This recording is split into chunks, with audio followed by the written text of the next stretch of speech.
नमस्कार, आप देख रहे हैं टाइम्स न्यूज और मैं हूं आपके साथ कंचन। इंदौर के विभिन्न थाना क्षेत्र में लगातार बदमाश सक्रिय हैं और अलग अलग तरह से आपराधिक घटनाओं को अंजाम भी दे रहे हैं। यदि बात करें इंदौर की, तो पिछले दिनों इंदौर के बदमाशों ने देवास में हिंदूवादी संगठनों से जुड़े हुए नेताओं के हत्याकांड की योजना बनाई, लेकिन इस पूरे मामले का खुलासा हो गया। तो वहीं देवास पुलिस पूरे मामले की जाँच में जुटी हुई है। तो वहीं इंदौर के कुख्यात गुंडे एक दूसरे की शिकायत लेकर पुलिस के पास पहुँच रहे हैं। तो वहीं पुलिस इन गुंडों के खिलाफ कोई सख्त कार्रवाई नहीं करते हुए उनके द्वारा शिकायत पर जांच की बात कर रही है। और इसी कड़ी में पिछले दिनों इंदौर शहर का कुख्यात गुंडा शकीरा अपने ही साथ में रहने वाले कुख्यात गुंडे इमरान उर्फ खोपरा वाला के खिलाफ शिकायत लेकर पहुंचा। जब इस बात की जानकारी कुख्यात गुंडे इमरान उर्फ खोपरा वाले को लगी, तो वो एडिशनल डीसीपी राजेश दंदोटिया के पास पहुंचा और पूरे ही मामले में शाकिर चाचा के खिलाफ शिकायती आवेदन दिया। फिलहाल जिस तरह से कुख्यात गुंडा पुलिस के वरिष्ठ अधिकारी के सामने खड़े होकर तमाम तरह की बातों का जिक्र कर रहा था, उसे इंदौर पुलिस की कार्यप्रणाली पर कई तरह के सवाल खड़े हो रहे हैं। जहां पुलिस देर रात तक 1 या 2 अपराध दर्ज आरोपियों की धरपकड़ कर उन्हें जेल की सलाखों के पीछे पहुंचा रही है, तो वहीं दूसरी ओर 10 से अधिक अपराध दर्ज कुख्यात गुंडा पुलिस के वरिष्ठ अधिकारी के समक्ष खड़े होकर दूसरे को गुंडों के खिलाफ कई तरह की शिकायत कर रहा है। तो वहीं जब इस पूरे मामले में एडिशनल डीसीपी राजेश दंदोटिया से बात की, तो उनका कहना था कि पूरे ही मामले में जो शिकायत की गई है उसके आधार पर जांच पड़ताल की जा रही है और आने वाले दिनों में यदि इंदौर शहर का माहौल बिगड़ता है तो दोनों ही कुख्यात गुंडों के खिलाफ कार्रवाई की जाएगी।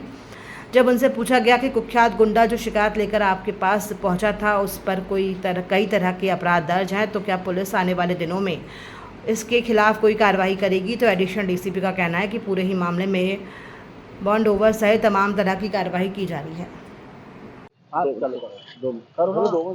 रोले लो बताओ। स्टार्ट।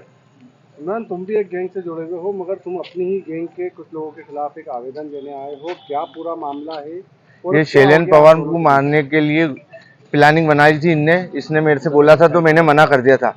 अब देवास में ये भी पता चल गया है कि शूटर को इनने कहाँ रुकवाए थे, किसके घर में रुकवाए थे। जिसके घर में रुकवाए थे उसने भी बता दिया है, और जिसने शूटर को रुकवाए थे उन्होंने भी आके अपने बयान दे दिए कि हाँ शूटर रुके हुए थे, इसके फिरोज और आसू मोहम्मद। आज क्या शिकायत करने आए आप? ये इसका खुलासा हो रहा है, तो ये किसी तरह का से पुलिस का ऐसा बता रही है कि ये एमडी बेचते हैं और पुलिस की साठगांठ से क्राइम की प्लानिंग से, मतलब क्राइम की साठगांठ से पुलिस की साठगांठ से एमडी बेचते हैं। ऐसा अपना कुछ भी नहीं है। 2 साल का बता रही है और ये कह रही है कि 2 साल से मेरा इसका कोई रिलेशन ख़त्म हो गया है। मेरा इससे 10 महीने पहला मुहर्रम की 12-13 तारीख के बाद में इसने शैलेन पवार की बात करी थी। उससे जब से उससे दूरी बन गई है और उसके बीच के 2 साल का मना कर दिया है कि 2 साल से इनसे दूर हो गया हूँ, और उसके सारे प्रूफ दे दिए आज मैंने। लेकिन आप सब बता रहे हैं कि मिलके मैं उसी वजह से तो अलग हो गया इससे। इसी वजह से तो ये खुलासा हुआ है ऐसी बात में कि तुम क्या कर रहे हो, कौन सी प्लानिंग बना रहे हो। तो मैंने वहाँ जाके खुलासा करा कि शाकिर का काम है, मेरा नहीं है। अच्छा, अब क्या आश्वासन दिया है आपको पुलिस ने? पुलिस अब इसकी जांच कर रही है और जो सत्य होगा उस पर काम होगा। इमरान चौहान। किस तरह से नसीहत दी गई? और अपने मदर के साथ आया था, तो उसने एक एप्लीकेशन दी है कि जो शाकिर चाचा है उसके खिलाफ गलत अफवाह फैला रहा है कि वो एमडी ड्रग्स या इलीगल ड्रग्स की सप्लाई कर रहा है। तो इस तरह का उसने आवेदन दिया है कि मुझे किसी झूठी घटना में फंसा सकता है। इसके भी आपराधिक रिकॉर्ड है। ये भी पहले शाकिर जो है वो भी आपराधिक उसका रिकॉर्ड है और इसका भी आपराधिक रिकॉर्ड है। लगभग 1 दर्जन अपराध है, 10 अपराध उसकी तरफ खुद ही बताए गए थे।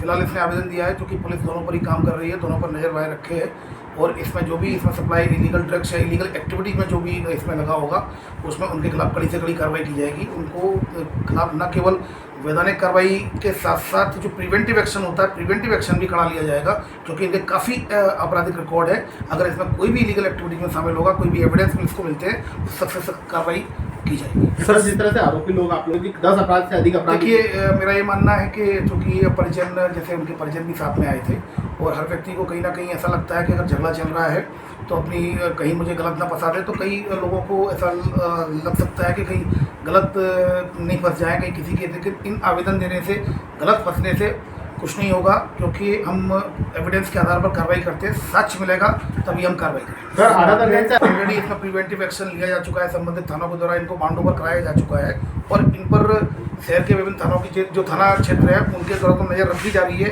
क्राइम ब्रांच के द्वारा भी इन पर नज़र रखी जा रही है, और इनकी जो लोग नए लोग जो एक्टिव है उनका डोजियर भराया जा रहा है, थाना क्राइम ब्रांच में उनको बुलवाया जा रहा है। सर, और मैंने जैसे कि होता है कि अगर जिस तरह की जो एप्लीकेशन दी है उसके द्वारा गलत फंसाया जा रहा है तो उस पर निश्चित रूप से गलत किसी को भी नहीं फंसाया जाएगा, लेकिन जो भी आपराधिक गतिविधि करेगा उसको छोड़ा भी नहीं जाएगा। आया था क्या उसने भी आवेदन बनाया गया था, उसके परिजन आए थे, वो खुद तो नहीं आया था, परिजन आए थे। परिजनों के द्वारा ये बताया गया था कि वो जो इमरान है वो उनके खिलाफ झूठी शिकायत कर रहा है। दोनों एक दूसरे पक्ष पर आरोप लगा रहे हैं कि एक दूसरे के इनके खिलाफ झूठी शिकायत कर रहे हैं। फिलहाल पुलिस एविडेंस के आधार पर कार्रवाई कर रही है, लेकिन नज़र दोनों पर बनाई है। सर, क्या आने वाले दिनों में दोनों किसी भी प्रकार की अगर कोई भी थोड़ी सी भी आपराधिक घटना की तो फिर उसको बहुत सख्ती से लिया जाएगा।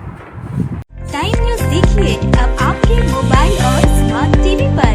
लाइव प्ले स्टोर से डाउनलोड करें टाइम स्मार्ट टीवी ऐप।